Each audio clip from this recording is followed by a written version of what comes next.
राम सिया राम जय जय राम।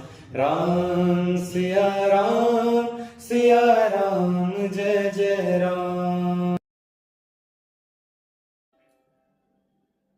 जय सिया राम। आप सभी का पुनः स्वागत है हमारे आज के एपिसोड 21 पर। पिछले कथा में हमने देखे थे कि किस तरह तुलसीदास जी का सुयश चारों दिशाओं में सूर्य की किरण की भांति फैल रहा था। जब इनका विशेषता का बखान दिल्ली के बादशाह को ज्ञात हुआ तो वे अत्यंत आनंदित और अचंभित भी हुए। बादशाह ने अपने नायक से कहा कि तुलसीदास जी को बुला कर लाओ। तब राजा के नायक तुरंत ही काशी आए। तुलसीदास जी पहले विचार किए कि हमें बादशाह से क्या काम, उनसे मिलने क्यों जाए, परंतु थोड़ी और विचार के बाद सोचे कि अगर नहीं गए और वे अगर स्वयं आए तो इस कारण से काशी के प्राणियों पर जो संकट और जो कष्ट आ सकता है, तो इस कारण वे साधु समाज को साथ लिए श्री राम जी का स्मरण कर दिल्ली को चले। बादशाह के दरबार में उनका आमना सामना होता है। बादशाह कहते हैं कि हमने सुना है कि तुम भगवान से मिले हो, कुछ प्रताप हमें भी दिखाओ। तुलसीदास जी कहते हैं कि हम तो केवल राम नाम ही जानते हैं। तब बादशाह ने सिद्धि देखने के निमित्त हट की, परंतु तुलसीदास जी स्थिर रहे और कहे कि उन्हें कोई सिद्धि नहीं, वे तो केवल अपने राम और उनके नाम को ही जानते हैं। तब बादशाह ने क्रोध करके कहा कि तुम अभिमानी हो और तुम्हारी झूठी बढ़ाई है, इसे कारागार में डाल दो। देखो तो जरा इसका राम क्या करता है। अब आई महासंकट की घड़ी, और संकट के समय किनका स्मरण सबसे पहले होता है? जी हाँ, संकट मोचन, जिन्होंने स्वयं प्रभु राम जी के भी संकट हरने का कार्य किए थे। सीता दुख निवारण, सुंदर कांड और कथा से लेकर, और जब लक्ष्मण के प्राण पर संकट आए, जब इंद्रजीत के शक्ति बाण से और नागदंत से निवारण, ये सब संकट मोचन महावीर हनुमान जी ने ही निवारण किए थे। और अब तुलसीदास जी के घोर संकट में भी वे महावीर जी का ही स्मरण करें। संकट से हनुमान छुड़ावे, मन कर्म वचन ध्यान जो लावे। साधु संत के तुम रखवारे, असुर निकंदन राम दुलारे। संकट कटे मिटे सब पीरा, जो सुमिरै हनुमत बलबीरा। जो सठ बार पाठ कर कोई, छूट ही बंदे महासुख होई। जो सठ बार पाठ कर कोई, छूट ही बंदे महासुख होई। मतलब कि अगर 100 बार हनुमान चालीसा का आप स्मरण करोगे मन और भक्ति के साथ में, तो जो बंदी है वो भी बंदग्राह से छूट जाएंगे। तुलसीदास सदा हरि चेरा, की जयनाथ हृदय महडेरा। पवन तनय संकट हरन, मंगल मूर्ति रूप। राम लखन सीता सहित, हृदय बसहु सुरभूप। सियावर रामचंद्र की जय, पवन सुत हनुमान की जय। तुलसीदास जी बादशाह के कारागृह में बंदी थे, और इस संकट के घड़ी में उन्होंने हनुमान जी का स्मरण किए, और फिर उन्होंने हनुमान चालीसा का पूरा रचना कर दिया। और वही हनुमान चालीसा जो हम हमेशा जिसका गुणगान करते हैं, जिसका पाठ करते हैं, वही हनुमान चालीसा हमको हमारे गोस्वामी तुलसीदास जी की ही एक देन है। और उन्होंने वही कारागृह में उसकी रचना किए, फिर उसको बार बार उसका स्मरण किए, और फिर आगे हम देखेंगे अगले एपिसोड में कि उसका क्या प्रभाव हुआ। तब तक के लिए जय Siya Ram.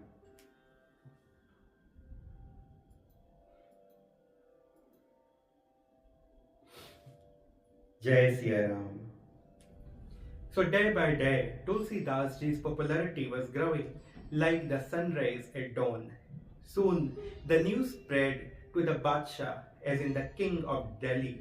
At that time, that was under the Mughal rule.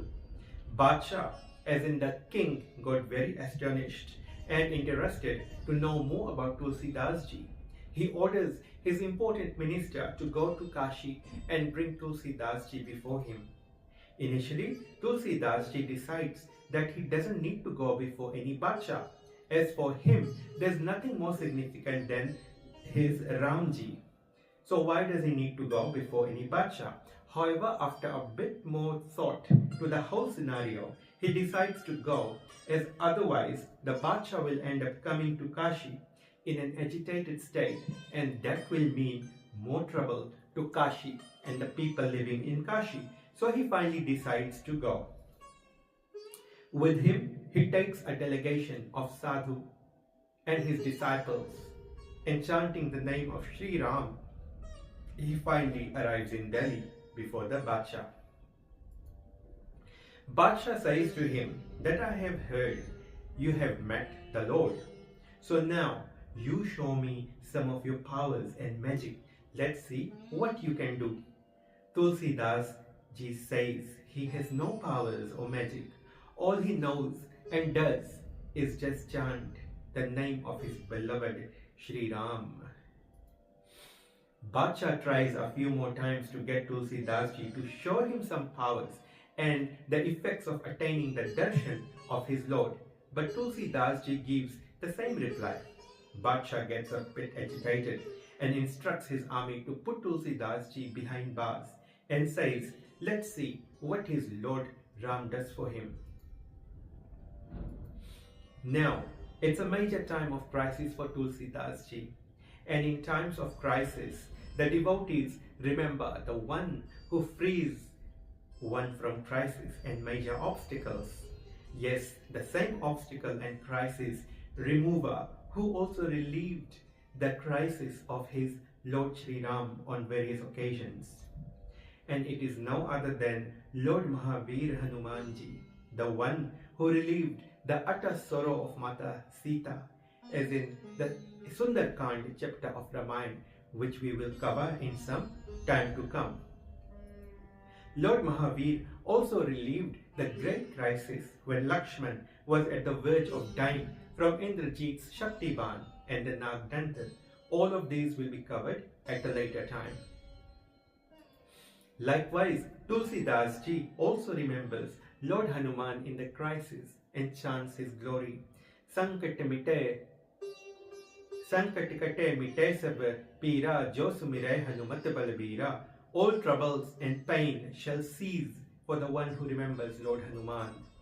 Jo sat bar paat kar koi chhute hi bandahi mahasukh hoi. The innocent one who recites the Hanuman Chalisa 400 times shall overcome all obstacles and barriers and shall attain great bliss. Tulsidas Sada Hari Chera Ki Jainath Hriday Mahadera. Lord Hanuman, may I also remain a devotee and a servant of Sri Ram, and may you always reside in my heart. Pavan Tanay Sankat Haran Mangal Murti Roop Ram Lakhan Sita Sahit Hriday Basahu Surubhup.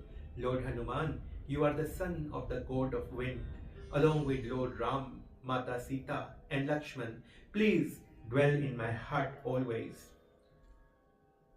So we have seen how Tulsidas Ji gets captivated and imprisoned by the Badshah of Delhi, and in time of great crisis he remembers Lord Hanuman, and while he's captivated there he scripts the Hanuman Chalisa, and after initiating and scripting the Hanuman Chalisa, he recites it over and over for 100 and more than 100 times, and then in the next episode we will see the effect of reciting Hanuman Chalisa with full bhakti as in devotion.